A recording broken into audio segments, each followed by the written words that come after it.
ny tena fiainan-dra malagasy. Mario, tovolahy iray 13 taona, mony ny etsakeny eny, mitondra lakana fitateran'olona no asa fivelomany, ary efa 5 taona mahery no nanaovany izany. Izy indray no arahintsika eto amin'ny tena fiainan-dra malagasy anio. Mario, mbola tsy manambady sady mbola tsy manan-janaka. Fa ny 3 ans. Mety teo amin'ny 5 taona teo angambany. Vao niala nianatra dia teto. Izay eto ambony eto ihany, ankeny endy.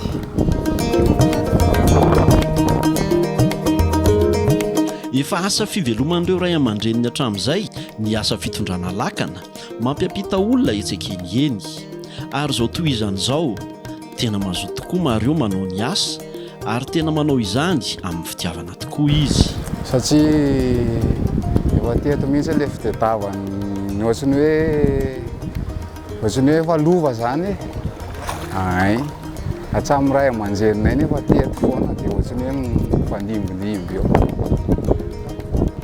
Mifandimbindimby mety misy eo amin'ny 9 amin'ny trano eo zay mifandimbindimby eto. Ary zato monja ny saran'ny fiampitana lakana, ary tena maro dia maro tokoa ny olona miampita eto, manomboka amin'ny 4 ora maraina ary tsy mifarana izany raha tsy amin'ny 9 ora alina. Ny 4 maraina ka hatramin'ny 7 arivo. Izao tsy voatao tarotsy, betsabetsaka ihany ozy tsy mahay manisy. Izy aloha mba mavelona ihany izy, eo ihany. Ary sady fotsiny.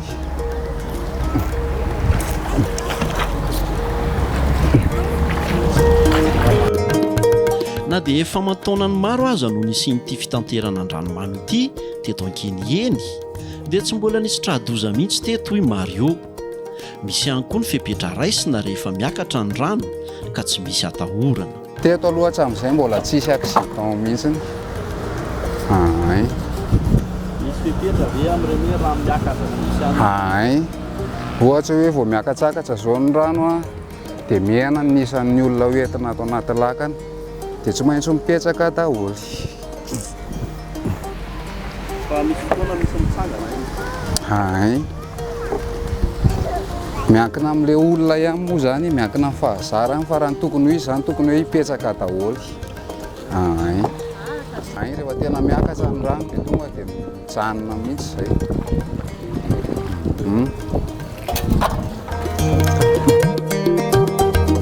Na dia mbola tsy niteraka azy Mario dia tsy dia maniry loatra hoe hiasa hitondra lakana ihany koa ireo mety ho zanany any aoriana any.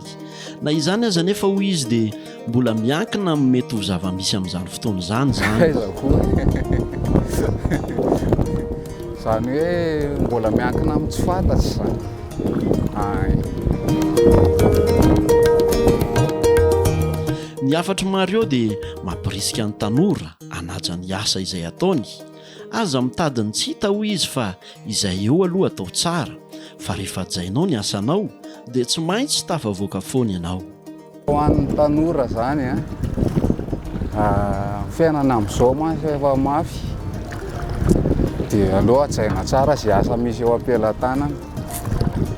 Fa mavoan'ny tanora amin'izao mantsy misafidifidy kanja nefa ny adiny efa mamay. Dia aloha hajaina tsara zany izay asa tonga eo, fa izay tonga eo dia efa milay foana rehefa ilofosany. Miankina amin'ny finiavanao ihany zany mahatsara sy maharatsy an'ilay asanao. Dia ohatrohatr'izay zany ilay izy. Fa izy tsisy asa ratsy zany. Ny tena fiainan-dra malagasy.